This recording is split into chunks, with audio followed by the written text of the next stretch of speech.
Well, hey there, everyone, and welcome. It is Thursday, October 2nd, and we're glad to have you here in the VIP trade room with Roger Scott and Matt Horton. My name is Raleigh White, and I'm coming to you live from a beautiful day here in Austin, Texas, and I'm going to be your moderator today. Now, in today's session, Roger's going to be covering a range of important topics with a focus on how he and Kane find and manage their stock selections. Here's what Roger's going to be covering today. Number one, he's going to review his top stocks for today. Then he's going to give us the options and the debit spreads for each one. Kane is also going to be sharing gamma levels on his favorite stocks, and then we're going to see what both of these guys are targeting out of a move. And as a bonus, we're going to have great live interaction with all the members that are here with us today. So this is going to be a terrific session. Now, if you've got any questions during Roger's presentation, remember folks, please type it in the chat window and we'll address them periodically throughout the session so as to not interfere with Roger's presentation.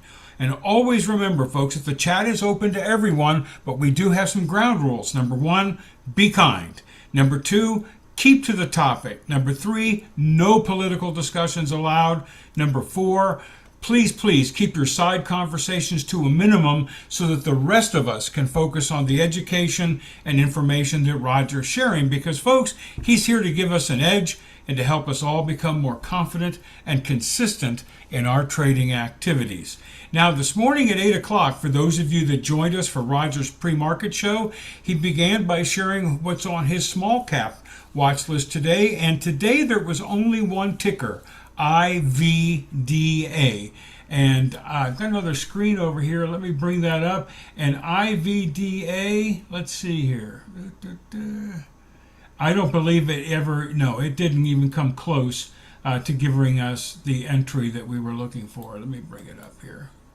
Yeah, so the entry would have been 225, I think, or 228, and it has not gotten near there. So remember, by the way, folks, that when Roger selects these small caps, once again, he's looking for price action, but most importantly, extreme pre-market volume. I'm talking about like 100 times what the normal volume is, and that's what drives his selection process.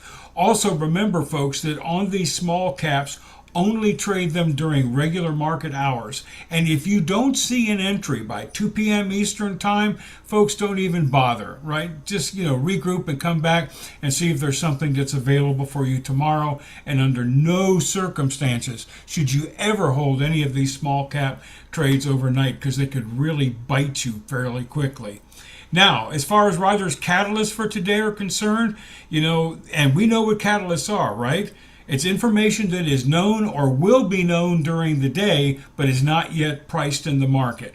And so coming into the open, once again, today's catalogs, MAGs, the Magnificent Seven. We saw that Tesla and NVIDIA were both up 1% coming into the open. Infotech, FICO, was up 7%. We also had to look at China as a big catalyst because its large caps were at record levels, and we certainly saw that with BABA being an example of a stock that was doing extremely well. And then on the Fed side, no reports today. Why? Because the government is shut down. No reports today. Probably not going to be any reports tomorrow. And you know that tomorrow, or the first Friday of the month, is normally a big month for jobs data and things of that nature, and we're probably not going to be seeing that. Now, as far as Roger's pre-market stock watch list is concerned, there were a number of shorts and a ton of longs that he was looking at. On the short list right here, you can see there was an asterisk by SPT. That means that Roger particularly liked this one. So when he brought each one of these symbols up and he was looking at them, he got to SPT and he said, I really like the way this is setting up. On the long side, we also see that there were three stocks that also Roger liked. Once again, he brings these tickers up on, each one of their charts. And for HPE, Hewlett Packard, boy, he said, I like that one. On IONS, he liked that one. And on Mega MGA, he liked that one as well. So these were the stocks that were on his pre-market watch list. And for those of you that are, regulars here at the VIP trade room, we know that Roger's going to update that list as part of what he covers today. But this is what we were looking at pre-market. And then when we look at Roger's pre-market closing comments, I like this. Roger says, "I smell a big fat rat." And why did he say that? Well, in looking at the SPY, the QQQ, and the MAGs, he says, man, these are way too overextended. They've risen very, very quickly, almost too fast. They were overextended. And from his perspective, he was just concerned that they're going to continue that direction. He also noted that money was in fact shifting to large and small tech, away from S&P 500 companies. But he said, I've got some red flags. Bonds were dropping. So in other words, the markets were going up, but bonds were cooling. Also, the VIX, you would have expected that the VIX would have dropped based on what was going on in the markets yesterday with the AI announcements and everything, but the VIX was holding steady and actually inching a little bit higher. Red flag. Another red flag was that he felt that when he looked at the sectors, he said, there's some defensive stocks up here at the top. And what was he talking about? Utilities, real estate, and healthcare. He says those are that's hard tech. That's stuff that's sitting there that typically, what you want to see is more software technology companies driving the markets, not these hard tech stocks, defensive stocks. And then he pulled up the pull to call ratio, and he said, and look at this, folks. I would have expected that the calls would be way up in the range, but they're not. They're muted. The calls are limited. Those were red flags for him. So coming into the open, he says, guys, I can't guarantee anything, but I would expect that the market may open strong, and then I expect there to be a pullback back into the 8 EMA. So these were his closing thoughts that he left with us as we get ready for today's midday VIP trade room. And once again, today's agenda, Roger is going to be reviewing his top stocks for today, but not only is he going to be reviewing them, folks, he's going to be giving us the options and the debit spreads for each one of them. We also have Kane Shea coming in to join us today, and Kane is also going to be sharing his gamma levels on his favorite stocks. And then what's going to be fun is to see how both of them are targeting, how they plan, out of a move on the stocks that they see, because there's correlation and similarities in the way that they approach the market. And then as a bonus, Roger wants to encourage some live interaction with the members here as we have a pretty active Q&A session for today's agenda. So that is today's agenda.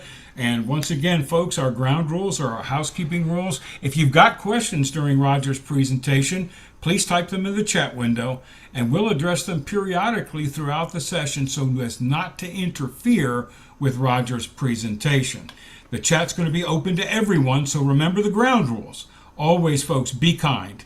Keep to the topic, no political discussions whatsoever, and keep side conversations to a minimum so that the rest of us can focus on the information that Roger and Kane will be sharing with us today, because, folks, they're here to give us an edge in the market and to help us all become a bit more confident and consistent in our trading activities. So once again, we've got a great agenda. Always great to have Kane here with us. So we're going to have some pretty high-flying experts on the line with us today as they take a look at what's going on in the markets, the stocks that they like, sharing how they handle those stocks. Kane's going to share his gamma levels. Roger's going to share his techniques with us as well. And I'm really interested to see how the two of them get together. And, when you're comparing apples and apples, which is essentially what we're going to be doing here, it'll be fascinating to see how they both look at the markets, and particularly when they look at the opportunities and the targets that are there. My quick comment on the markets, looking at what's going on, once again, the small cap was IVDA, and the entry point would have been the pre-market high at 228, and we haven't even come close to hitting that. But the other thing that I noticed, once again, is I know that we're always looking at what's going on with the bonds, and then we're looking at the broader markets. And typically, what we like to see is that they move together. We expect that the bonds are moving higher, that the markets are going to be moving higher. But interestingly enough, pre-market, the bonds are moving higher, but actually we're moving lower, but the markets were moving higher. So they were a little bit disjointed. At the open, bonds started to take off, and at the same time, the SPY and the QQQ were moving lower. So obviously, from that perspective, a little bit disjointed there. That doesn't mean that the sky is falling or anything like that. It can happen, but that's at least what I see. But that's not important. What's more important is what Roger and what Kane sees. And let's say hi to everybody, gang. It's great to see you, Matt. Always good to see you, buddy. Kane, Hey, Roy. awesome to see you. And I know that we've got Roger here in the room as well. Wow. What a team, folks. It doesn't get much better than this. Hello, everybody. Good morning, good afternoon. Yeah. So, Roger, I was just covering what today's agenda was and a little bit about your closing comments, and just made a comment with regard to what I was seeing in the markets. It looks like the bonds and the SPY and the QQQ, they just don't want to cooperate and move together yet. I know your market internals are probably telling you much of the same thing as well, as we are, coming up. We see some turbulence and some volatility in the market. Yes, let me just forward this really, really quickly here. The pit channel. And let me forward this. They didn't post my the webinar link to all my telegrams, all the telegrams, so I'm just doing it really quickly right now because I Okay. don't want to get 100 people coming in here saying you didn't tell us that we're going to have a class right now. One second. Just want to get this done. I'm multitasking here, folks. Okay, there we go. And let me just tell Deanna real quick. Where's Deanna? Deanna. 1 second, folks. I'm almost there. Almost there. But I'm not seeing the market doing so far anything that different than what we discussed. 1 second. Can you send one? Yeah, and the other thing is this: for those of you that are on Roger's Telegram channel, everything that's been happening in the market this morning, Roger has been communicating that. Yeah, okay. And so everybody's up to speed. Roger, you do an awesome job. I don't know how you do all this, man. I really don't know how you keep everybody up to speed, but man, your Telegram channel is awesome. Thank you. And I'm if I had as much time to trade as I do on Telegram channel, I'd probably make 3 times as much money. But that's not here nor there. How are you doing today, Kane? I'm doing great. You're back from you're 100% recovered now? Yeah. The weekend. You look much better. Yeah, you look like you I love the tickers. I like the tickers on top. They look really cool. Love I was that. just noticing that the prices aren't there. I was wondering what happened. So I gotta check my data source. It's that government shutdown. No prices. That's man. right. We're trading in the dark. This is no peaky trading. Right. Exactly. All right, let me pull up my charts so I can kind of communicate with you and we can talk. Let me just take over the screen real quick. All right, here we go. Let's put this here. Good morning, everybody. Good afternoon. Let me say hello to everybody here, and let me say hello to everybody on YouTube. I don't want to be rude. I've been rude lately, very rude. I don't want to be rude to anybody here. So let me just get this up here. Believe it or not, but I'm doing like 10 things at one time today, and I'm not kidding. I really am. I can only wish I could train my feet to work. If my feet can do some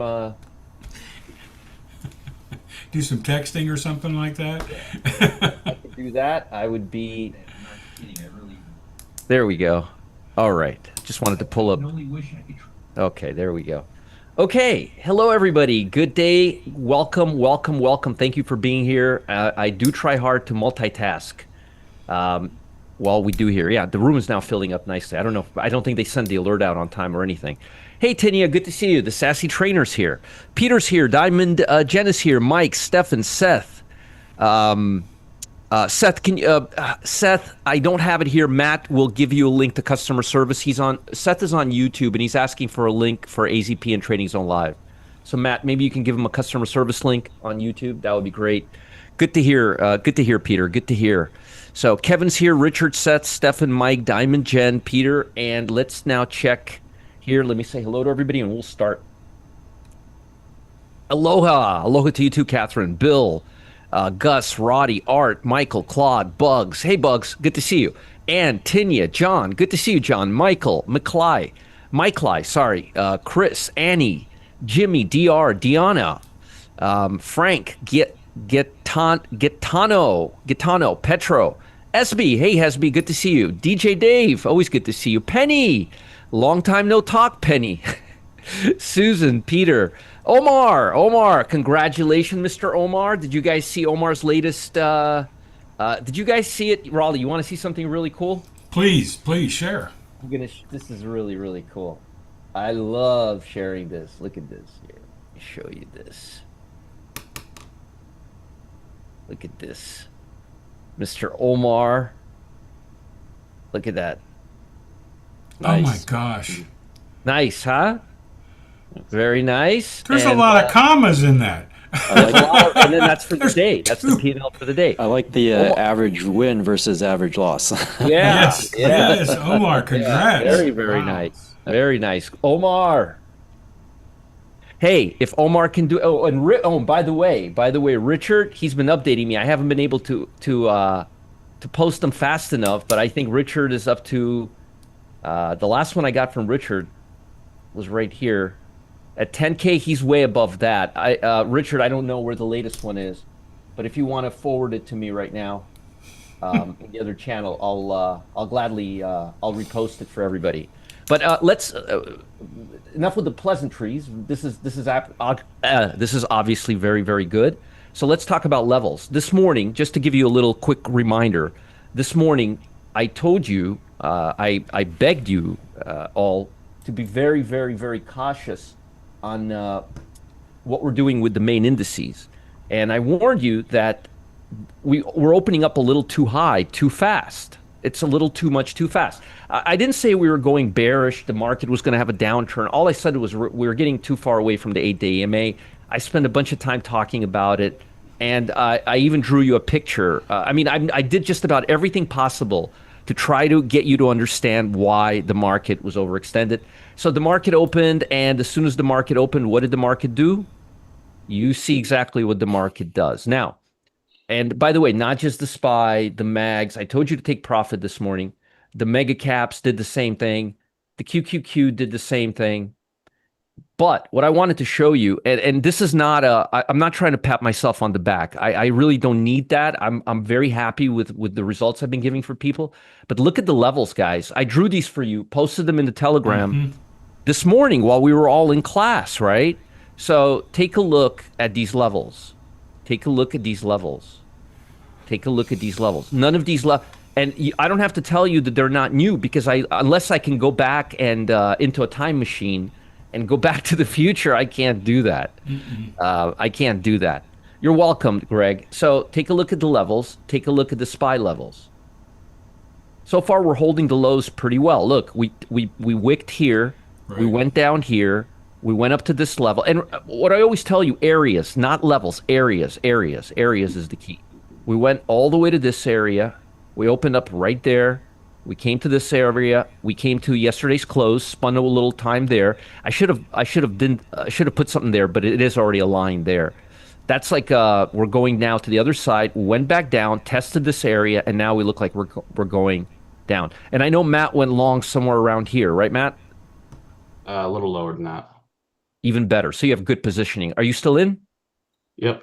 Okay. All right. Anyway, so he doesn't have me. We're not in the same room today, so he doesn't have me to tell him to, Matt, take profit, get out. There's no micromanagement from me today. We're in a different office. Okay.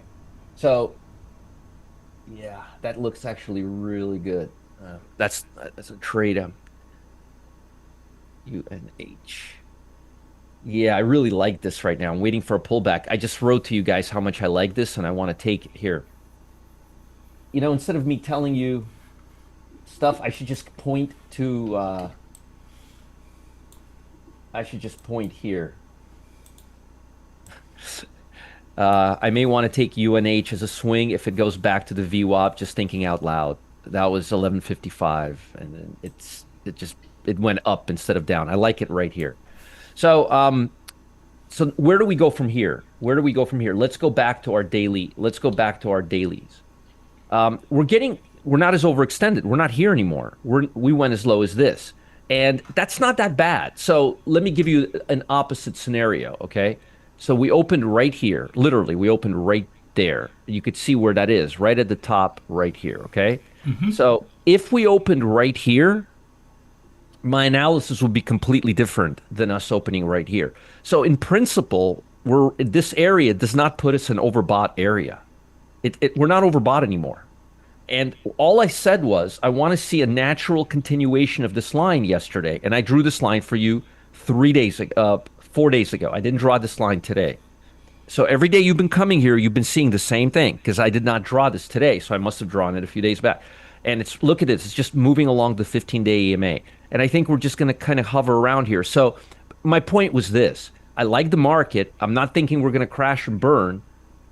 I'm not done with my analysis yet. But I do think buying here is crazy. But buying here is not crazy because this is not that far away from here. But this is. See, this is far away from here. This is not that far away from here. So I'm thinking to myself, if I'm swing trading and I'm over here, I'm not like, I don't feel like, oh. And when did I go long today in the pit? I went long in the pit after the market came down here. Because again, I'm not suggesting the market's ready to crash. All I'm saying is we're getting overextended from this EMA. And folks, if anybody's not clear on this, I spent a lot of time. I spent a lot of time this morning and yesterday talking about this. Okay, a lot of time yesterday and today. So Raleigh, you're not a. I mean, you're not a professional trader. Not in your role here, but you do come to all our sessions and you do know enough to mark. Have I been pretty clear about making these points before? Absolutely. Okay, this doesn't sound like an old going back in time kind of stuff, right? No, the comment I can make is this, Roger, the thing that strikes me is that you have a very structured process for how you look at the market, and you share that with us day after day after day after day with very little variation. Right. You go look at the same things, you've got the same criteria, etc. And so once again, I think we're all tuned to the fact that we like the way you look at the markets. And once again, this morning, you basically said, hey, these things are too toppy, guys. We want to see if it's going to pull back to the 8 AMA, which would not be a bad thing. That's not the market crashing. It's a natural event. And then let's look to see if we can get in there. And keep an eye on the bonds and watch the SMH. You said, look at the chips. We're really that's what I'm literally just about to talk about right now. You perfect segue. But now, on the other hand, this is not the same. See, this is not the same as what we were talking about. Now, I'm hoping you guys could see the difference between this chart and this chart. See, this is inside the bands, right? This is close to this yellow line. Matt, thinking out loud, we should probably change this green line because it may well, I guess not because it's dotted and this is straight. Or maybe make this one a little thicker, but somehow separate, because D's are easy to separate, but I'm thinking D's, because you got the green color here, and you got the green here, and you got the yellow, it kind of all, you know what I mean? Just something in the future we may want to consider changing the color, which I could do right now, but I'm just thinking out loud, which is usually the best thing for me to do. So the SPY's not looking overextended right now, and the QQQ is not really looking like crazy. It's still up here. But this has been consolidating for a while. It hasn't really been running away from the circus. And if this cools off, it really would just continue our analysis of this coming back here. Now, the SMH I have a real problem with. this. This is really overextended. This is not kind of overextended. This is not, this is over. Like if you see the low not touching this area, basically this becomes support instead of resistance, like it is right here.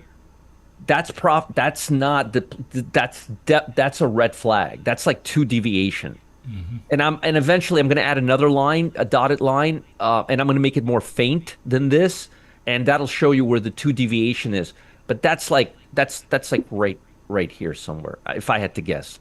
So you don't want to. This is not the time to buy.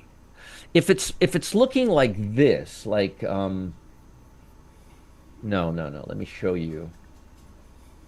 Yeah, if it's kind of looking like this, there's still some upside left. But if you're seeing something like that, where it's completely outside of the upper channel, that's way too much. And the problem here, and this is where you listen really and listen good. The problem here is, think about it. Use common sense right now. Forget about all these wiggly lines and all that. Common sense. You know how much market cap is in here? Nvidia, AVGO, right? You know the impact of chip stocks on the overall market, right? Especially the MAGs and the QQQ. So I would not find it unlikely. The scenario I'm about to share, I wouldn't find this like a far-fetched scenario. If the SMH starts coming back here, not again, notice I'm not talking about a crash or anything like that. I'm just talking about a normal cool off. If it cools off right here, there's a 90% chance, and I'm not kidding, that QQQ will come right to this line. Do you know how many chip stocks QQQ has? Of course you do. I'm not going to list all of them, but they're mostly in the QQQ. So and QQQE too, which now looks there's no more divergence. We don't have that problem is gone. The only divergence now we have is not with the mega caps. Remember a week and a half ago we had a problem with the mags, where the mags were coming up here, and I'm like, no, and immediately like we went here. Well, that's the problem I'm having with SMH right now. I'm not having that problem with the QQQs. I'm having that problem with the SMH right now. Okay. And there's a similar situation May 14th on SMH. Might be a good illustration. What was the date? May 14th. May 14th. Thank you. May 14th. Right. Yeah. You. Right here. Right. Yeah. Is that what we're talking? Yeah. Yep. Yeah. See, folks, it's not sustainable. Yes, there's money to be made here sometimes, but your risk versus reward is really like upside down. And eventually, look what happens. It comes right back here. Right back. Yep.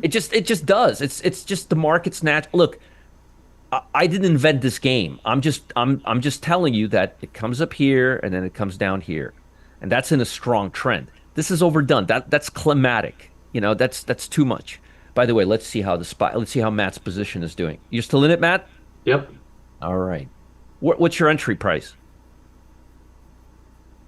I don't want to tell you incorrectly. It's 52, I think. Oh, 667.52? 53. 667.53. Oh, then you're up almost a point. Like 3/4 of a point. Mazel tov. Yeah. Good. Just be careful of this. Be careful of this line. Be careful of this right here. Be careful here. Be careful, because we can come right back down here. There's not much here, is what I'm trying to say. But so far we're sticking, and it looks like the volt is starting to turn as we. Yep. Yeah, the volt is starting to turn, which is nice. Very, very nice. Yeah. Okay. All right. And a few guys I know are going long SPY right now, which is also pretty good. Okay. All right. It's a 20% of chips in the QQQ, something like that. Naples fan. That number does not. Naples fan says 20% of chips in the QQQ. Look, guys. Look, let me show you this. I love getting into the weeds of this, because this is what we're talking about right now. Is not education. We're talking about education and how we use that education, which makes it timely, which I think right now is very important. Notice the VIX is not up all that much. And with the S&P making all-time high yesterday, another thing, Kane, that I found a little peculiar is the VIX did not break below the 50-day moving average, with the S&P yesterday going above all-time highs. Yeah. I thought that was a little here, I'll show you what I mean. It's so good that I could speak to all of you guys in the same language. It can be hard sometimes to find people to talk to. Yes, very hard. This is what I'm concerned about right here. I'm concerned about this. You see, this trend is going up. We're not breaking the 50-day. The SPY made an all-time high yesterday. There's nothing to talk about. I mean, SMH is up in the nosebleeds levels. This should be coming down. So this is making me nervous. Now, Naples fan brought up a really good point. A really, really good point. Yeah. And that's what percentage of these are in the QQQ?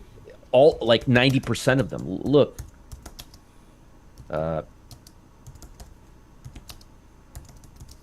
Okay, look. into QQQ, into QQQ, into QQQ, into QQQ, into QQQ, into QQQ, into QQQ, in. I would say market cap wise, about 90%, 85 to 90% Naples fan. Yeah. Yeah. So just FYI. Again, look, you don't have to listen to me. You don't have to agree with me, but I mean, this is just too much. Too It's much. too much, right? Too much in the short term. If it comes down, touches this area, back tests, and then starts climbing, that's great. But too much, too fast. Let me just see what. Well, the thing that crosses my mind is why gamble? There's other places to look. Exactly. Exactly. know? Exactly. Absolutely. All right. So I want to give you a list of my stocks. I'm going to give you options right now. I think Hey, we'll have Roger, before Yes. you go, there was one other level that you gave us, which was interesting, was crude, because crude is Oh. broken below the 61. Yes. Thank you for that. Actually, Richard, thank you, Richard. He gave me heads up today. Here. Because right now it's trading at 60.53. Yeah. I warned you about this. I warned you guys about this in the morning show today. Again, by the way, every nook and cranny of what we've talked about right now, we talked about in the morning show, including this. I showed it to you and I said, look, there's a chance it's going to break it. You know what? It's interesting because it's kind of correlated to US dollar. So let's check the dollar real quick. This is a great session we're having. Look at this. US dollars going up and crude oil. They've been like lip to lip the last But they few have. weeks, right? They've been like following each other to death lately. I think this is going to be like this till November for quite some time. Yeah. Naples fan. Just remember the whole AI thing we had, the whole AI. Well, remember the market. Chips have huge market cap. Look, all I'm going to say is So NVIDIA. I just did the math, and Yes. chips, SMH stocks that are in QQQ make up 25.93% of the market cap of QQQ. Whew. That's a lot. I wish you could be more precise on that. Yeah, I Kane. wish you could be a little more clear with us on that number. All right, so folks, I want to talk a little bit about the stocks that I want to give you that are on my watch list right now. I want to give you guys some options for them as well, as I promised. And then Kane and I are going to talk a little bit about time spreads, calendar spreads. So, folks, the word calendar spread and the word time spread are used interchangeably. They mean exactly the same thing. So if you hear me say time spread and then you hear me say calendar spread, I'm really saying exactly the same thing. I'm not saying anything different. It's just they're interchangeable. Okay? It's like saying bull put spread and credit spread. I'm saying the same thing. So just FYI. So let me give you these stocks that I like, including the options that I like right now, and then Kane and I are going to talk a little bit about time spreads and how I use time spreads, and then Kane will talk about how he uses time spreads. Does that sound reasonable, Kane? Well, it sounds great. All right. So CL, don't confuse this with crude oil like I did this morning. Richard's like, CL is breaking down. CL is breaking down. I'm like, Colgate is breaking. He's like, no, crude oil. Colgate. Okay, thanks. I'm an idiot, but that's not here nor there. Okay.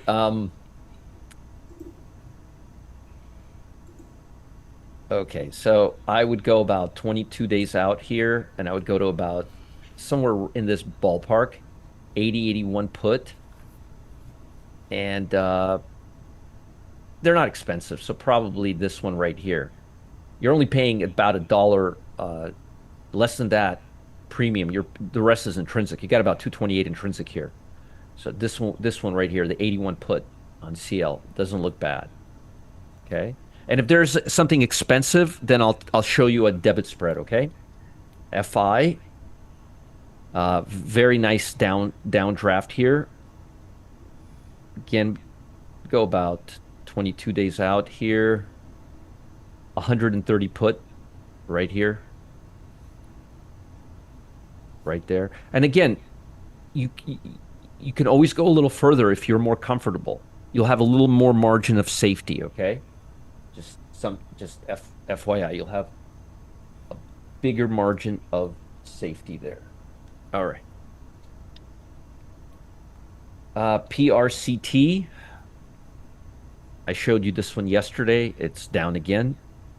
Now, this one does not have weekly options. It only has, I would go 15 days here. They're too spready. Well, actually, they're okay. They're okay. 37.50. 37.50 right here. You're only paying about 76 cents for this. The rest is intrinsic value, so it's not that expensive. Okay, because remember, this is part at expiration. That becomes you own this much of the stock. Okay, so while it seems a little more expensive, it's not. Your 76 is the last 76. It's not that bad. SPT starting to okay. So you see how this you could still take these as long as the lower part of the bar is not taking through. This is still okay. But these don't have monthly, and the spreads are actually pretty good here. 50 days to go. You know what? You could do this right here. 15 days to go. Get this one. You're paying about 7 cents for this option.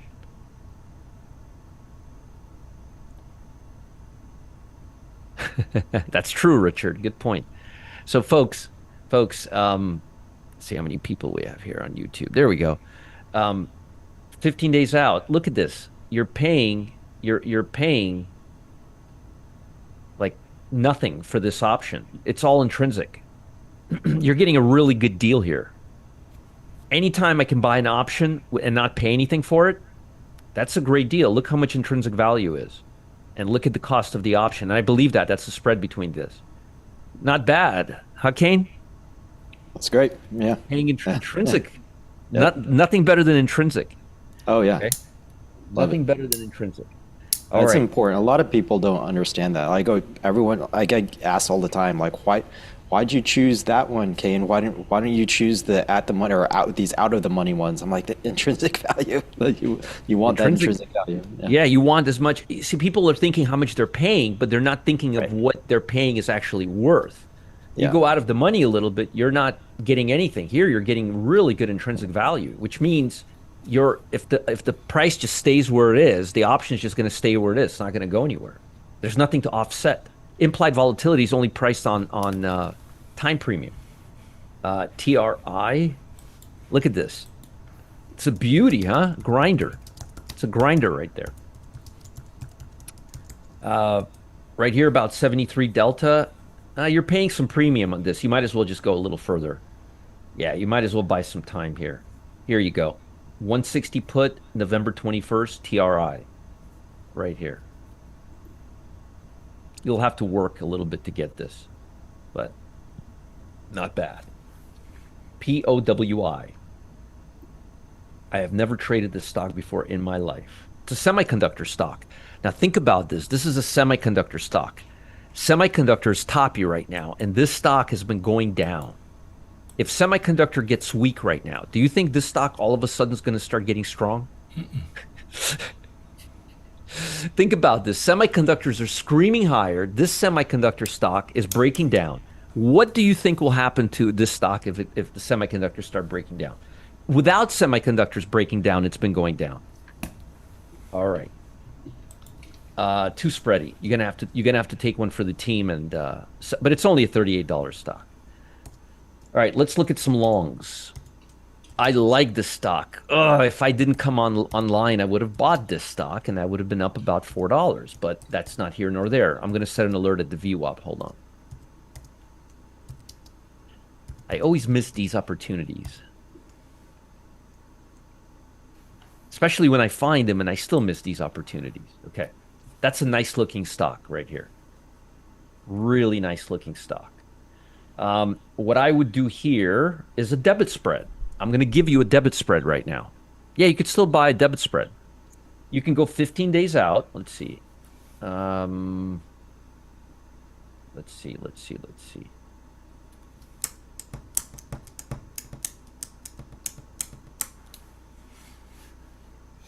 You can go 8 days out right here, 8 days out, and buy the 47 and sell the 42. This one will offset the majority of this. This is pretty overpriced for 8 days to go. This is going to start decaying pretty quickly. And you can do this probably for about $1.10, $1.20. You can go a little further out, but you're actually you're okay here too. Or you can go right here, 15 days out, and you can do the 352.50 versus 355. But remember, you don't want to pay more than $1.25 for the spread. You don't want to pay more than Richard. You took it, huh? You're welcome. I gave it to Richard a little earlier, but I didn't take it for myself. I had to log into this room. I miss all the good stuff. All right, so you could do that. Either way, do not pay more than $1.25. Helen, it's right here. I'm sharing the screen. It's on YouTube as well. Oh, how many trades do we make a week? It depends. It depends how many trades we make. Depends on what the week is doing, Naples fan. I would say maybe 10. Maybe 10, maybe 15. Just depends, man. Just depends. Depends on what's happening. Okay, I like this stock a lot. I really like this stock a lot. To a point where I'm looking to take it. That's how much I like it. I like SOUN. For this one, I would go about 22 days out. Now I would go about 71 delta. Tight spread. 1650 call. 22 days out. I like Palantir. We made a little money today on Palantir. In the pit, we got it at... what price did we get it at? I don't remember. Let me see right here.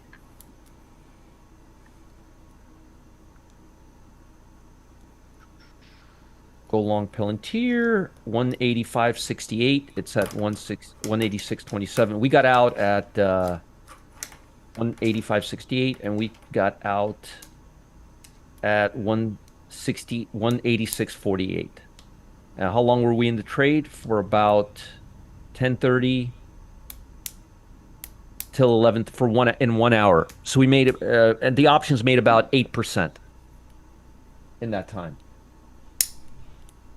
So people didn't do bad in an hour. Kane, how about making 8% in an hour? Not bad, right? I would not complain about that. And I told folks it still has some upside if they want to hold on and put stop and break even. So that's what we did today. I still like it. Looks like a great swing, yeah. Yeah, it looks like a really nice swing. And I told folks that much as well. I'd go about 22 days out. I would go, we could do a spread here. We can go ahead and buy the 185, and we can sell the 187.50. And it's great because here you have some intrinsic value, and here you have none. So I would do this one for $1.25. $1.25, and not a penny more. Yep, Sandra, that's it. All right, and you can always, guys, here, let me show you something. This is being recorded in real time to make sure I'm not, jive turking you on anything. Here, you can watch the replay right there. Okay. All right, let's continue. I do like this stock quite a bit. This is a beauty. Man, that looks like a beautiful swing. I got to tell you, I'm sure picking nice-looking stocks for you guys today. If I do say so myself. Here, hold on. Where the hell's that channel?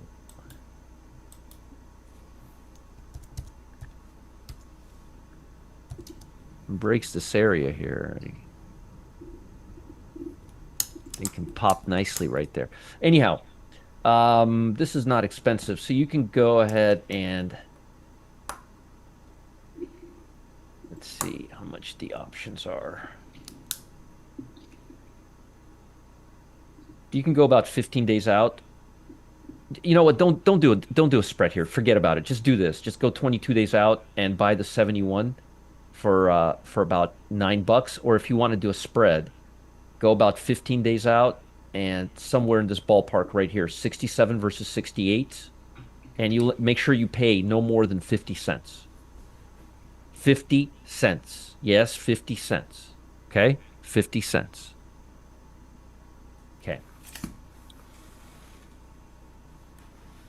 And remember, Naples fan, that doesn't include Trading Zone Live. Sometimes we make 2, 3, 4. How many trades we had yesterday, Matt? 3? 3. And the day before that, we had 2 or 3. We had 3 yesterday, 3 the day before. How many losers have we had? 0. What? No losers?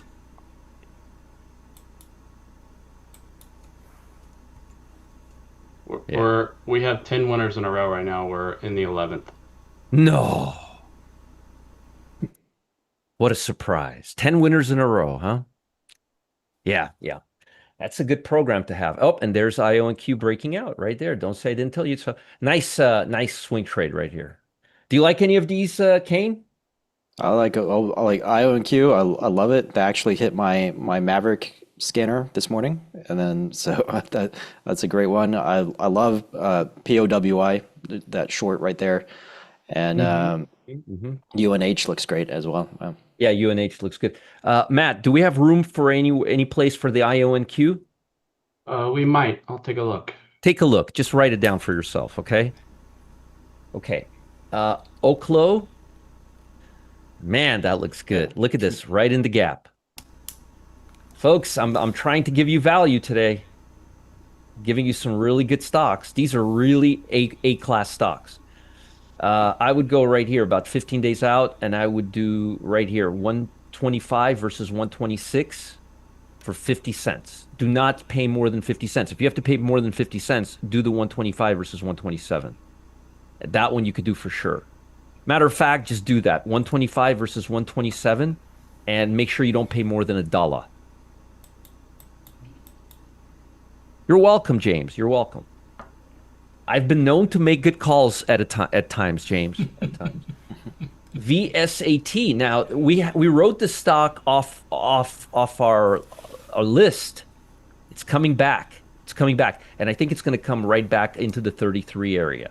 So there may be some more upside here. Now I'm not in love with this stock, but I've been keeping a tab on it. So because I've been keeping a tab on it, I figure you guys should too. This one you just buy a call on. You go about 15 days out, and you just buy a call for $3. You're only paying about $1. Its intrinsic value is really good here. And if you want to go a little deeper, like 80, you can literally pay like 70 cents. It's not a bad deal. Okay, it's a pretty high probability trade because it looks like it's above the 8-day again. Or you may want to write some puts right here, like I like to do.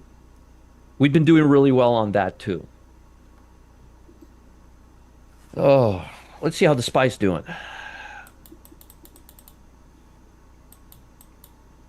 So if this ends up being a profit, it'll be our 11th winner in a row, Matt. Yep. Yeah. No, there you go. RGTI. This one looks like it still has a little upside in it. It bounced off the VWAP really well. I think it'll do it again. So you'll be able to get it a little cheaper. But I like this stock.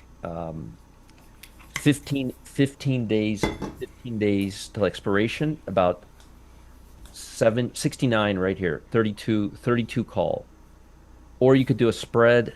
If you're going to do a call, go 3 weeks out right here, 31 call, but it's too expensive.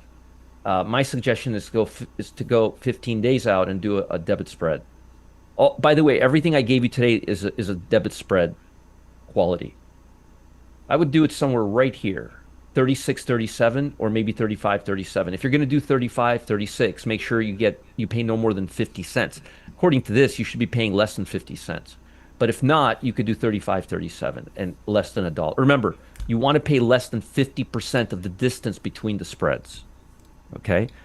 Now, I want to quickly talk for about a few minutes. I only have a few minutes. I want to talk a little bit about time spreads. Now, I'm not going to, hold on a second. Yeah, I really like this stock. Come on, give me a little pullback. Let's take this stock. Oklo, didn't I talk about Oklo? I talked about Oklo, Sylvia. I already mentioned it. So let me talk a little bit about time spreads. And the new data miner program does this really well for us. So the way I do time spreads is What most folks do is they trade earnings by buying a call or a put before earnings begins, okay, before earnings starts. So if tomorrow's earnings, they buy a call or a put today to see how the earnings will be. What they don't realize, because most of these people who do this don't understand how options work. The options price in the expected move before the earnings. So for example, if a stock is expected to move 10% during earnings, so if you have Nvidia, if Nvidia is at $100, and if it has a 10 implied volatility, 10% move, expected move priced into the option, and you can find this out. This is public information. I posted for you in the beginning of the week for every stock, earnings weeks. So you find that the implied volatility is very, very expensive on these on the week. So what I do is I sell those options and I buy the options that expires the next week. So because the option that expires right before earnings comes out is so overinflated, usually 50% or more implied volatility, it offsets a huge percentage of my cost of buying the option for next week. Now, what the data miner software is going to be able to do for us when Matt finishes testing us is it's going to on demand tell us all the time spreads or calendar spreads that fit my criteria. It'll find the stocks that have earnings a few days in advance. It will, I got to get out of here. 2 minutes. And it will give us the ratio of price versus next week's and the implied volatility automatically. Now I got to get out of here. Kane is going to take over. And Kane, I'm going to stop my share. Kane is going to talk about how he does his calendar spreads right now, okay? Now, folks, I'm around. I'm just going to head to the airport with my computer, sit there for 3 hours, trade, communicate with you, and then I'm going to be going to Miami, which is a 45-minute flight. I'm working tomorrow. I will see you tomorrow. I'll be in a hotel. No changes from us. No, I'm not going on vacation or anything like that. I'll see you guys later. Please don't tune out. Please pay attention to what Kane, Matt, and Raleigh are going to share with you. This is going to be golden stuff. You guys want to pay attention, and I'll see you guys in just a bit. If you have a question for me, Roger at rogerscott.com. Ciao. Take care, See you, Roger. Roger. Safe Have a trip, good trip. buddy. Roger, Thanks, have a guys. safe flight. Thank you. Thank you. All right, everyone. So Roger just started talking about time spreads and the premise behind it. And the way that he uses it is he sets it up immediately before earnings. So the question is why? Why is that a really good idea to set it up immediately before earnings? And there's this old premise in options trading, and you may have heard it before, and you may have heard Roger talk about why it doesn't really work, or it's really hard to get it to work these days. So that premise in options trading, or actually any sort of trading, is sell expensive options and buy cheap options. Okay? So how many of you have heard of that before? Or people tell you, yeah, sell the expensive option, buy the cheap option. It sort of makes sense, right? Like if it's expensive, sell it. If it's cheap, buy it. It's sort of like this buy low, sell high type of thing that we hear in the markets all the time. The problem is, how do you determine if something is expensive, especially an option, and how do you determine if it's cheap? Not always true. Yeah, so you've heard that before, yeah. So one way that you've heard that everyone tells you is look at the implied volatility. And if implied volatility is high, then it's expensive. And if its implied volatility is low, then it's cheap. And so one problem with that is, well, how do I know if IV is high? Is 80% IV high? Or is it low? I don't know, actually. It might sound high, but if IV is always at 80, then it's actually not high. So let's see if we can find something like that. Let's see if we can find, for example, NVIDIA. Let's see what their IV is, okay? Their IV is 42, okay? So 80 would be high for NVIDIA. It would be double the normal IV. You can see everything all the way up and down the chain is in the 40s. And if I look at, what's a super vol? Tesla maybe? Okay, so Tesla's got it in the 60s and 70s, 60s mostly. And there's got to be CoreWeave. Let's try CoreWeave. There we go. 80s. 80. So 80 would be normal for CoreWeave. And there's some that if we keep looking, we can find some that they're normally in the hundreds, 110, 120. Okay, so that does that help me? Maybe, sort of. But what I can tell you is that if I look at these options right now and I pull up the IV on the chain and I go IV or implied volatility, okay, and I look at these implied volatilities over here, it's also not really going to help me that much, okay? You can see that everything reasonably close to at the money is all going to be pretty much the same. So how do I buy a cheap IV option and sell an expensive IV option, or sell an expensive IV option? It's basically, you're not going to do it. You're not going to find that, okay? Especially if you're trying to do a vertical, right? You're going to buy this one, sell this one. They basically have the exact same IV. It's not going to happen. So the other problem with that, the one that I've heard Roger talk about several times, is if an option is expensive, it's probably expensive for a reason. So is that it's not necessarily something that you want to just run off and sell. Or if you have a cheap option, it's cheap for a reason. The market maker believes that it's not really going to go anywhere. That's why they priced it so cheaply. And the market maker is pretty good at predicting whether or not it's going to be, it's actually going to move or not. That's their entire job, is to make markets on this. And if they weren't good at it, they wouldn't make money consistently. And if they didn't make money consistently, they'd go bankrupt. They go out of business.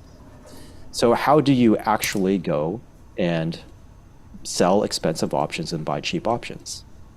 Well, the answers in Roger's case, he said, do a calendar or do a time spread in his vernacular. And I am going to look for earnings, and I'm going to sell the week of earnings and buy after earnings. And why is that? Because the week of earnings, you're going to have a lot of uncertainty. People don't know exactly what those earnings are going to be. And so you are going to have really high IV over here, and you will have normal or closer to normal IV on the buy leg. And that's why you can make money there. You're buying something expensive and you're selling something cheap. So does anyone, I haven't been following earnings this week. Does anyone know something that has earnings this week?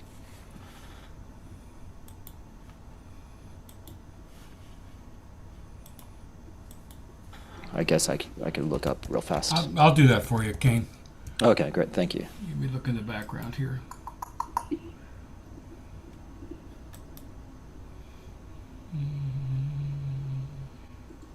Buy cheap, but not cheap. Yeah. That's right. That's right. Let's see. Golden Matrix Group, GMGI. GMGI. Angiodynamics, ANGO. ANGO. Something bigger would be preferable. Okay, I was just something with looking at- weekly options. Something with weekly options would be great. So Levi. Nope. SGRT. VFS. VFS does not look like APLD. Okay. Is that, APLD, is that next week maybe? Or is it this week?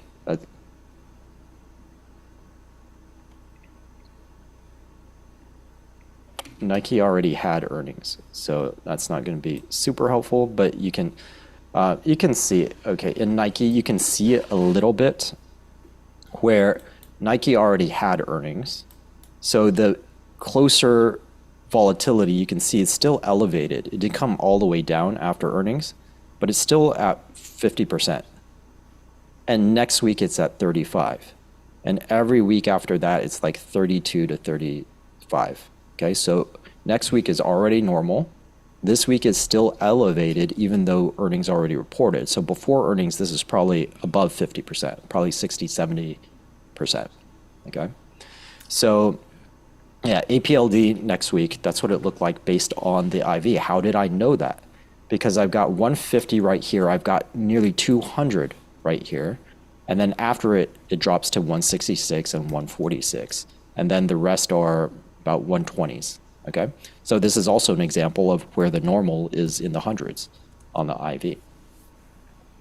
So if I'm selling the option over here on where it has 200% IV, and I'm buying the option over here where there's a clear difference, and normally I look for a bigger difference than this, but where there's a clear difference, then you're buying the cheaper option.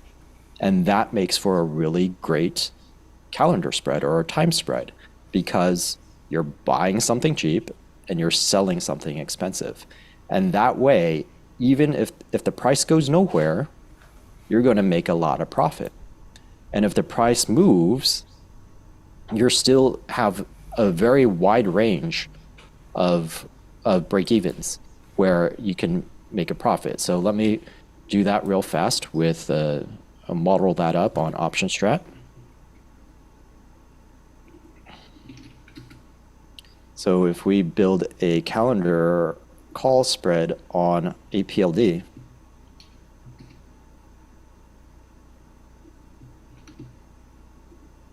okay, and we go out to next week and the week after, 27. So look at this.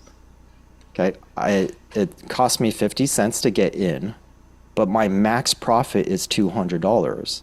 That's a 4-to-1 reward risk ratio. Mm-hmm. And that's what we mean, that because you're buying something cheap, selling something expensive. And then look how wide this break-even range is. It's from 21.75 all the way to 35.60. Okay, 34.60. That is almost a 13-point range on a $26 stock. I mean, that's 50% of the value of the stock. That's a huge range. It's hard to lose because the one that you're selling is so much more expensive than the one that you're buying. Okay, so that gives you really great reward risk ratio, and it gives you a really great risk metric, because it is unlikely that you're going to go through and actually trade below 21.75 or above 34.57. And if we look at the implied move right now on the October 10th, it's implying a $6.40 move. Okay, so we see that we would move beyond our break even right here on the downside, but it would not move beyond our break even on the upside. So if we were bullish on APLD, then doing this as the call spread, where the expected move is still inside of our break-even range, this is a really, really high probability, even though the mathematics tells you that it's only 58%. But the practical real-world trader in me tells you that, hey, it's probably closer to 85, 90%. Okay, so these become really, really lucrative trades. And so that's how Roger sets these up, or at least that's my explanation of why Roger, I can't tell you that he would explain it the same way, but that's my explanation of why he sets them up this way. Mm-hmm. So the key here is that time spreads give you the opportunity to sell expensive options and buy cheap options in a way that it's very difficult to do otherwise. If you just say, I'm going to do a naked put or a naked sell of a call or a put, I don't know. I don't know if this is expensive, and because it's priced right at the market. And so I have to look historically as a price, and I have to see the price movement and what's going on in the trend and all of this stuff. And it's really, really hard to determine whether or not that's actually expensive. Same with buying the option. I don't know if it's cheap or not. What I have to assume is that the market maker did a good job and it's priced fairly. whether I think it's quote unquote the IV is high and therefore expensive or not. It doesn't matter. The market maker priced it there because they believe that's the fair price. And they have a lot more people, a lot more staff, a lot more PhDs, and a lot more supercomputers than I do. So I've got to believe that they're probably right. So you can't do this very effectively if you are just buying or selling a single option. And you can't do it effectively if you are using the same expiration for the reason I showed you right here. The implied volatility between strikes that are 1, 2, 3, 4, or 5 apart, they're just not that different.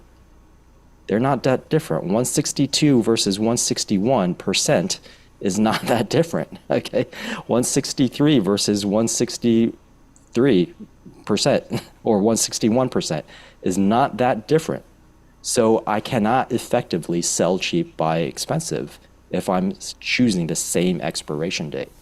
But the calendar spread or the time spread gives you that opportunity if you set it up correctly. So if you're looking for that. The other way that I do it, so for example, the way I like to trade it, I like to trade a lot on SPY. And if I look across this, and you can say, well, across the SPY, this is pretty similar. It's not that different, Kane, right? If I sell 16 or sorry, tomorrow, yeah, I'm not going to sell today. If I sell tomorrow 14.7 and I go say a week away from that, that's 13.9. Okay, so that's only a 0.8% difference. Is that enough for me to make that money? And the answer is maybe. And so I can't go by IV alone to figure out whether or not something is expensive or cheap. And so the way that I do it, this ties back into something that Roger mentioned, and I said that I love looking at, is the extrinsic value. Okay, extrinsic value. So if I go out of the money, even if it's just a tiny bit out of the money, SPY is at 666 and a half roughly, at 669, this thing is out of the money, which means the extrinsic value is exactly equal to the market value.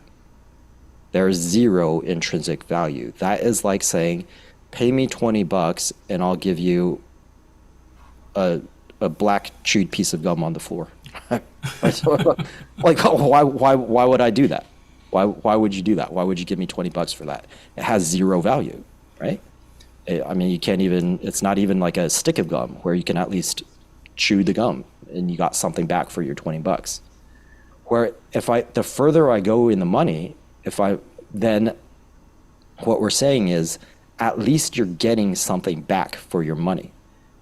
You may pay a small premium on top of it, but you're getting something back. Over here, I'm paying $2 for something that's worth 30 cents.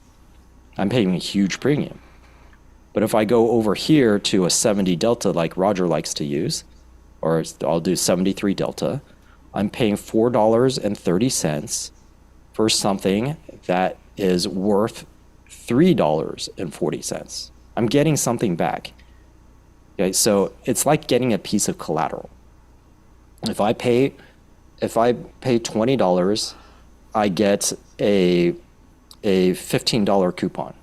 Oh, okay, I overpaid a little bit. Okay, but I got something back, something of value back.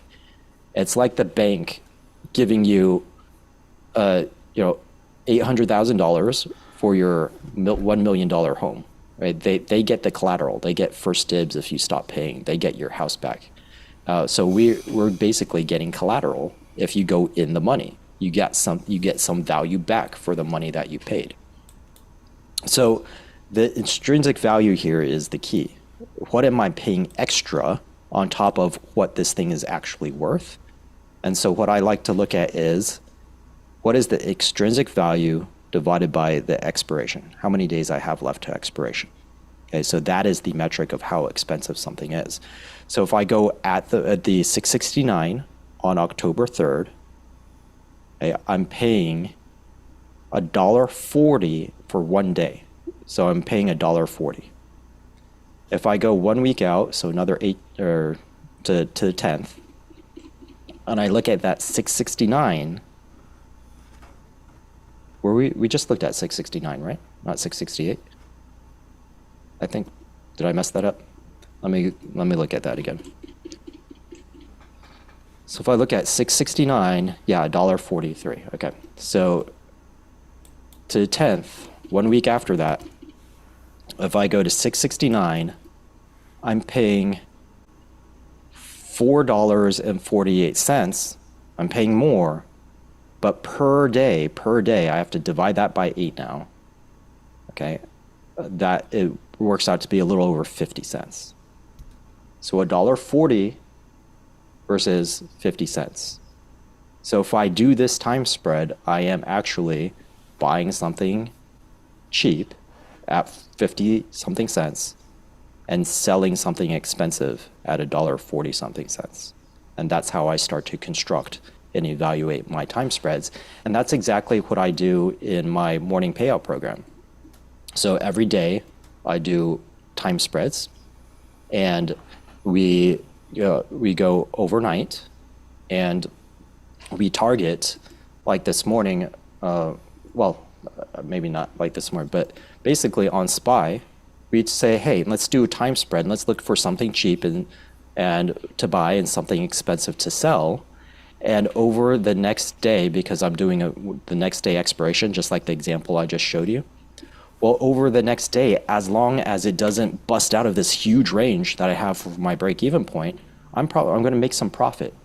And when we win, on average, we win 13%, and then we stop ourselves out at about 25%. So it's a 1-to-2 reward risk ratio, but we win a very large percent of the time, actually 77-ish% of the time.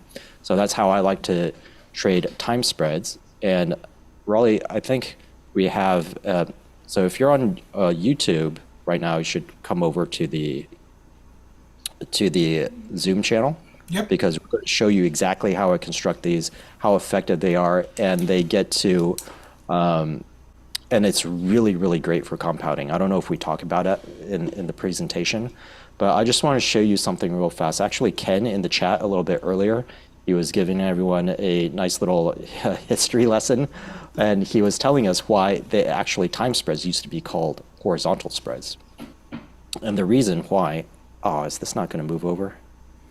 It's not going to let me share a different screen. Let me share a different screen, because I can't, for whatever reason, I can't move that over.